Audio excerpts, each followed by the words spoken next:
Nasubukan mo na bang magluto ng salted egg fried chicken? Kung hindi pa, para sa iyo ang video ito. Tara, samahan mo ako, simulan na natin ang ating pagluluto.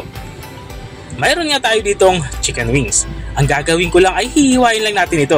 Bali pagdadalawahin lang natin ito. Katulad ng nakikita nyo. At ito na mga dulo ng ating chicken wings ay putulin lang natin. Hindi na natin kailangan yan. At ito pang kabilang side na may parang kuko ay tanggalin na din natin. Tapon na natin yan. Matapos natin mahati ay tabi lang natin to. Gagawin natin to sa lahat ng chicken wings na ating lulutuin. At matapos nga natin itong putulin lahat ay dito sa parang ito ay magtitimpla na tayo. Bali ang ititimpla ko lang dito ay black pepper saka maglalagay na din ako dito ng kaunting asin. At matapos nga natin to malagyan ng black pepper or pamintang durog saka asin ay lalamasin lang natin to or imamassage lang natin ito dito sa ating chicken wings na lulutuin.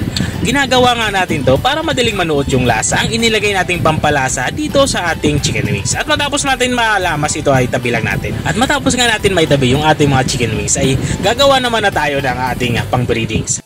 Kumuha nga ako dito ng malinis na bowl at saka nilagyan ko ito ng 1 cup na harina saka 1 cup din na cornstarch.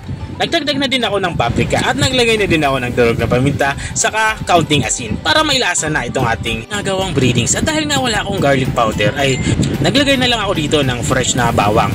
Yung pinitpit ko lang ito at saka hiniwa ng maliliit. At matapos nga natin mailagay yung ating mga sangkap, pampalasa ay haluin lang natin to ng maigi. At matapos natin mahalo ay tabi na natin ito dito sa kabilang side naman. At kinuha ko na nga itong ating minarinate na chicken wings. Ang gagawin ko lang dito ay i-coat lang natin itong ating mga chicken wings na lulutuin dito sa ating ginawang breadings. Gagawin natin to sa lahat ng ating chicken wings na pipirituhin. At matapos natin ma-coat ang bawat isa nito ay taktak lang natin to para mawala naman or matanggal naman yung mga excess na flour or breadings. At ilipat lang natin to dito sa kabilang lagayan naman at saka natin to itabi. At ituloy natin yung ating pagko-coat dito sa mga natira pang chicken wings. Ganun din yung prosesong gagawin natin sa mga natira pang chicken wings na ating lulutuin. At matapos natin itong mal-coat lahat, ay tabi na lang natin to at magpainit na tayo dito ng mantika. Ang mantika naman ay medyo madami dahil gusto natin sa pagpiprito ay ma-deep fry yung ating mga chicken wings para siguradong malutong yung ating lulutuing ulam. At kung nanonood ka pa rin hanggang dito sa kalagitnaan ng aking video, ibig sabihin ay nag-enjoy ka, baka pwede mo naman i-comment kung taga saan ka para alam ko kung hanggang saan umabot ang aking video. At balik nga tayo dito sa ating nilulutong ulam. Dito sa parting ito ay naluto na nga yung ating first batch na pinirito. At matapos natin ito maluto ay tabi muna natin ito. Kumuha nga ako dito ng strainer dahil dito ko ilalagay para sigurado makatulo yung mga sobrang mantika na nanggagaling dito sa ating fried chicken. At matapos natin maitabi yan ay iprito naman natin yung ating pangalawang batch. At ito na nga, naprito na natin yung pangalawang batch. Ang gagawin lang natin dito para siguradong malutong ay i-double fry natin ito. Ang gagawin ko lang ay tabi muna natin ng mga 5 minutes saka natin to i-double fry katulad ng nakikita nyo.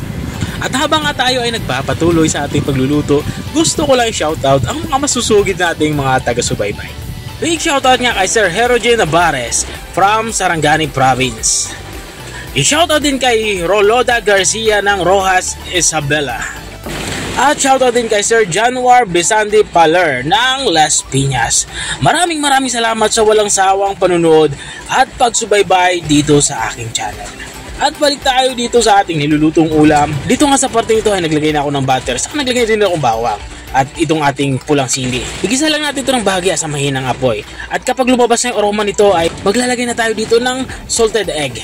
Yung kailangan lang natin dito yung pula or yung egg yolk na tinatawag. Tunawin lang natin itong egg yolk dito sa ating butter. At kapag naging foamy na yung tsura nito katulad ng nakikita nyo ay halo na natin itong ating prinitong chicken wings. Ang gagawin lang natin dito ay i-coat lang natin yung ating mga chicken wings ng ginawa nating sauce.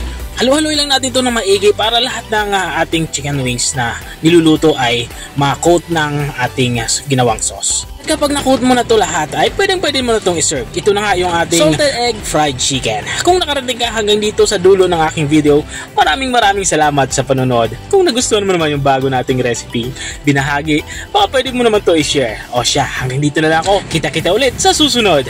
Bye-bye!